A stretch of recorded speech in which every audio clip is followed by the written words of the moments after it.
Hello everyone and welcome to the second podcast for 2026, the Distance Dialogues, and this time we will be talking about cyber safety. I have the lovely Lee Hauser here. Lee is from our Learning Systems team, and Lee, if you could introduce yourself. Hi, thanks Claire. I'm Lee Hauser, as Claire said, from the Learning Systems team. I have been at Cairns School of Distance Education since 2008, and I've worked in a range of different roles, starting in the digital systems team years ago, going into community engagement, student engagement, and now I'm back in the learning systems place. I work closely supporting teachers, students and families to make the most of our digital learning tools. Because distance education relies so heavily on technology, cyber safety has always been a core focus of my work. Yes, so you can see Lee brings a wealth of knowledge with her tenure here at Cairns SDE. So let's get into it. What do you think some of the online risks are that are most common for students in our setting that we have here?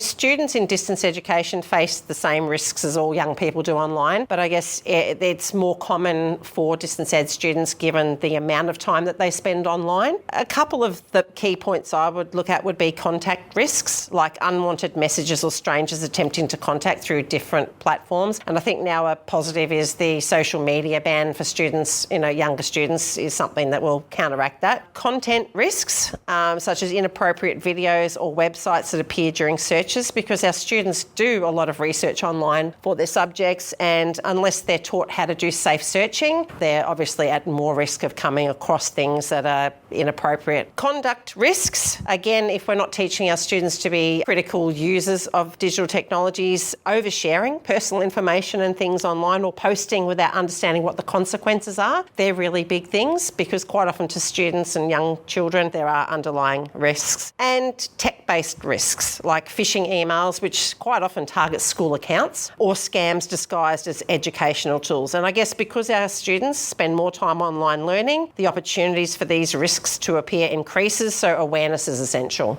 Of course. And so taking all of those things into account, how can our home tutors or our parents tell what's age appropriate and safe when it comes to their kids being online? It's a huge responsibility, and we can't expect all parents to be tech experts, and nor do they need to be. They just need a few simple habits to keep in place. Keep devices in shared or visible areas where possible. So your child having the devices set up in their bedroom is probably not the optimal thing that you want. In a shared space where it's always visible what they're doing. Teach children to pause and ask before they click on unfamiliar links. So, just say to them, if it doesn't seem right, doesn't look right, just ask before you do it. And, we can talk with your parents about that. Make sure that, if appropriate, you have safety settings and filters and parental controls on. Make sure that they're updated, and have regular calm conversations about what your kids are doing online. Check in. Hey, Claire, what's this? What are you up to today? Tell me a little bit about this. Who's on this? How did you find that? So just, talking to your kids. Idea. Yeah. Can you think of some simple ways to teach them how to spot red flags like scams or suspicious links? Children need to be, and young adults need to be taught this. So I guess the best way is to model, give practical examples. So what you could do is play little games like Spot the Scam together. So, go online as a parent, get some examples and say to the kids, have a read through this. Is this a scam? Is this AI? Is this real? What are the things that flag to you that this is not something that's trustworthy, or it could be a scam, so look at that. Teach them to check. If you get an urgent message, this is overdue, you need to log in or your account's going to be clicked, anything that's sent urgently, just stop,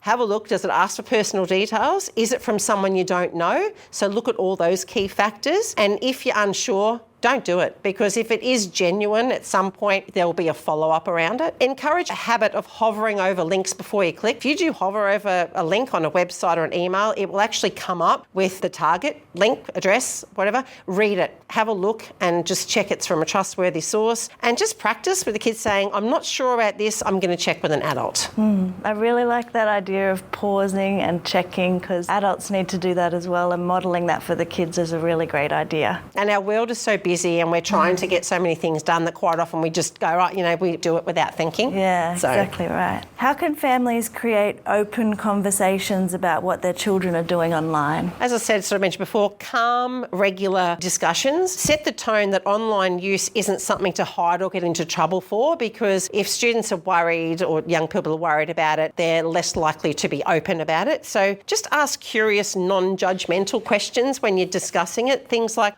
so what games are you enjoying at the moment? Tell me about what you're playing. What does it involve? Who do you chat with online? Have you made any friends lately, or is there, people contacting you? Ask about that. Has anything online made you uncomfortable lately? So I think the key is open dialogue, non-judgmental, builds confidence and honesty, so your children are more likely to come to you and be open when something's not right. Yeah, of course. And do you have any ideas about how home tutors can help their kids develop self-regulation when it comes to technology use? Setting boundaries and doing that collaboratively. So not you just saying the device goes off between here and here and this and this. So that can be part of a plan that you have with your child, but model tech breaks. So if you're asking your children to do it, you really should be practicing what you preach and modelling it as well. Show that phones and screens can be set aside. Something small like no devices at meal times can make a big difference, or no devices in the morning before you're up, showered, had breakfast, ready to start school and you have a bit of spare time. But set clear boundaries. A lot of people have designated times, like a lot of younger kids only have 2 or 3 hours on the weekend to play a game or be online, and agree with your child about, when. You can also have some practical screen time boundaries that work. So you can use your device settings like do not disturb, downtime, set them for that so that the ping and the notifications aren't coming through and remembering you to go back to your device and, I'll just go check what that message is. So set things like that. As I said, keep a regular tech off time, no devices at the dining table, sit down, have dinner together, those sorts of things. Create a visible family schedule that includes learning time, break time, offline activities, and encourage balanced hours. So for every long online session, have a movement or a fresh air break, and particularly for our distance ed students where they're often on a device for hours at a time, to just stop, step away and go have a break completely away from devices. Outside's always good. Yes, I love the idea of brain breaks. Just getting out there and getting some fresh air and sunshine is always a really good advice. So good for you. Yes. And vitamin D, hit out in the sun. Yes. Yeah. And in thinking about that, maybe it's a good time to play a game. We have a game here called Spot the Red Flag, and I'm going to read through a few short scenarios and we decide if they're safe or suspicious. So your child receives a friend request from someone they don't know who says you're in the same school. Okay, so for me, that would automatically raise my spidey senses and be suspicious. The way that you could double check that was confirm the identity through official school platforms before accepting.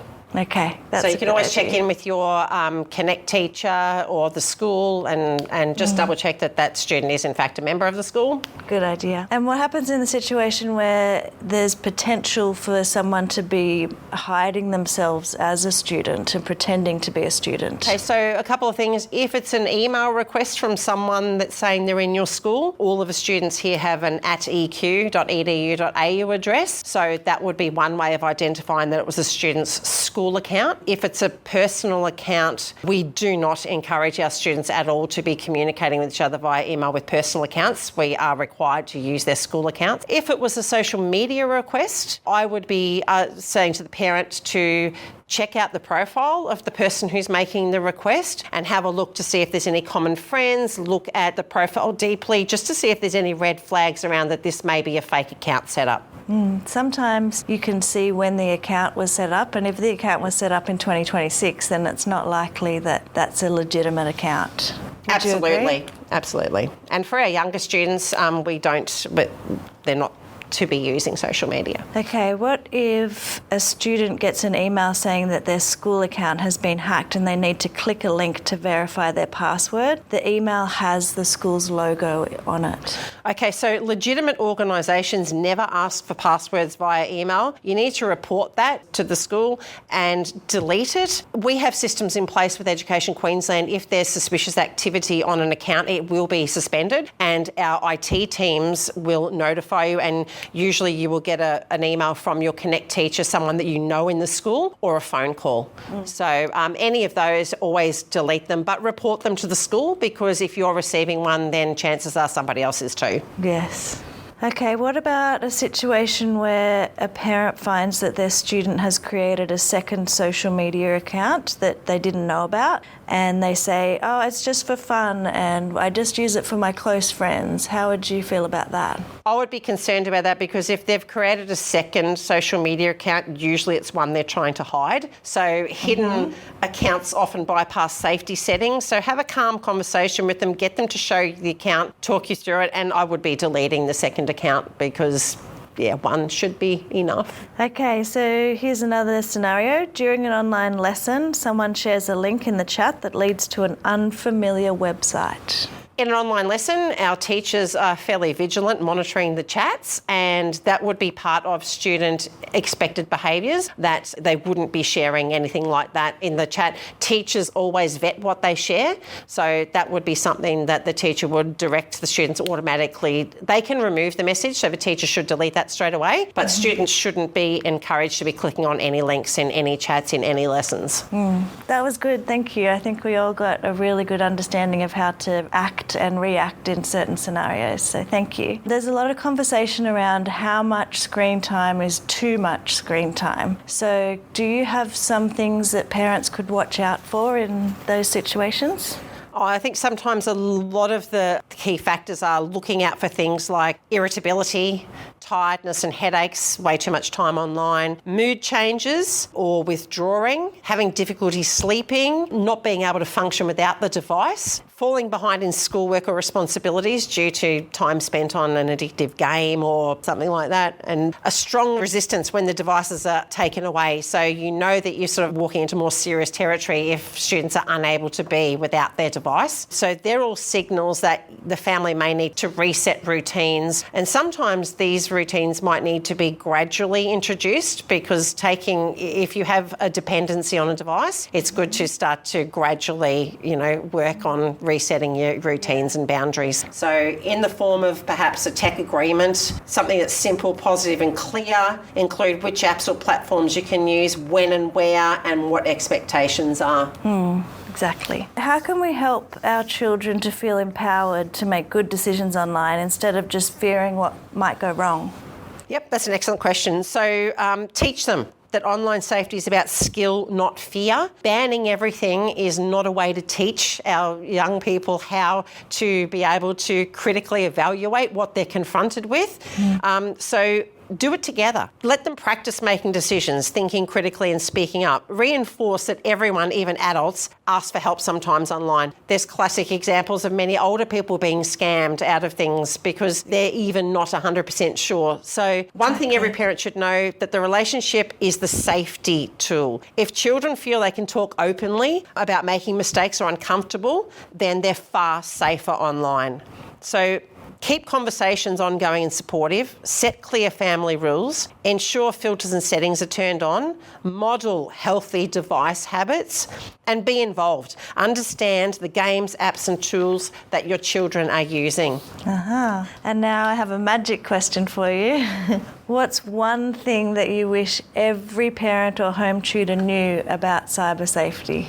I guess the key thing is that they knew the importance of having open and honest conversations with their children about online cyber safety, and just being aware of the potential risks out there. You can't obviously know everything, but there's some excellent resources like Common Sense Media and things that you can go to, which will give you reviews on a range of things from games to books to movies. So just being aware of some of the resources that are out there to support you, and there is help like ACMA and the eSafety Commissioner, and as I said, the Common Sense Media Guide. If you are aware of a few of these resources and places you can go to for help, that's a good start. Yes. What I've got from this conversation with you today is that definitely the open conversations and coming to agreements together, so the child is involved in those conversations and you're working out what works best for your family and what's safest for your whole family together. And let's contribute to trying to make the cyber world more safer and kinder, one step at a time. Excellent, thank you. And just always remember who you can go to for help if you need it. Thank you, Claire. Thank you very much, Miss Hauser.